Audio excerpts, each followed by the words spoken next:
Very good evening once again. Today I am going to discuss with you charge and mass of the electron. If you talk about the charge to mass ratio of the electron, then there were various features and various experiments which were done to calculate the charge to mass ratio, and that was about 1.758820 multiply 10 raised to power 11 coulomb per kg. And if you talk about the charge over an electron, then it is 1.6022 10 raised to power minus 19 coulomb. You should know the values of the charge and charge to mass ratio for an electron, and how to calculate the mass of electron then if you know these two values. So you can calculate just by dividing the charge on the electron with charge by mass ratio. You will get the value 9.1094 into 10 raised to power minus 31 kg. That is a charge. This is a charge to mass ratio, and you can use a value to calculate the mass over an electron.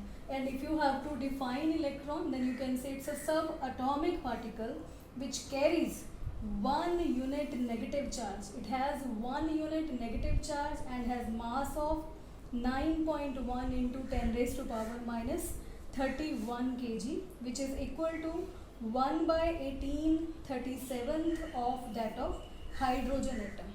Fine. So this is about the definition of the electron. So subatomic particle having unit negative charge and mass 9.1 into 10 raised to power minus 31 kg, which is equal to 1 by 1837th of that of hydrogen atom. Now if you go with the discovery of the protons, right, which are considered positively charged particle, and as we have discussed in case of electrons, the cathode rays are there in the discharge tube. Same way there are anode rays, but the thing is here that the difference here is that the anode rays will be having character opposite of cathode rays. If cathode rays comes from negative terminal to positive terminal, then the anode rays will come from positive to negative terminal. So where the deflection in case of cathode ray, when you applied the electric field, was towards the positively charged plate, but here the deflection in case of electric field for anode rays will be towards a negatively charged plate, right? So these characters will be opposite of it. Still I have written here, it moves from positive, these moves from positive to negative terminal in the discharge tube. These also cast shadow of the object placed in their path, that will show the presence of the anode rays. After this, these are always also deflected by the electric and magnetic field, already I discussed. These even can produce a mechanical effect if the wheel will be placed in the pathway of the anode rays, then it will start rotating. EM ratio, here the point which is different is that the EM ratio which depend upon the gas, nature of the gas which is in the discharge tube. You remembered I told you that in case of cathode rays, the nature of cathode rays doesn't depend upon the nature of the gas in the discharge tube. But here in case of anode rays, the charge to mass ratio will depend over that.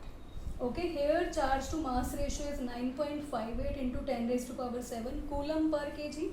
And if you want to calculate the mass over the proton, again you will just divide the charge on an electron is 1.6 into 10 raised to power minus 19 coulomb, and charge to mass ratio you will write, and then you will get the value after division, that is 1.67 into 10 raised to power minus 27 kg, that is the mass of the proton. So if you want to define proton now, you will say it carries a unit positive charge and mass equal to that of hydrogen.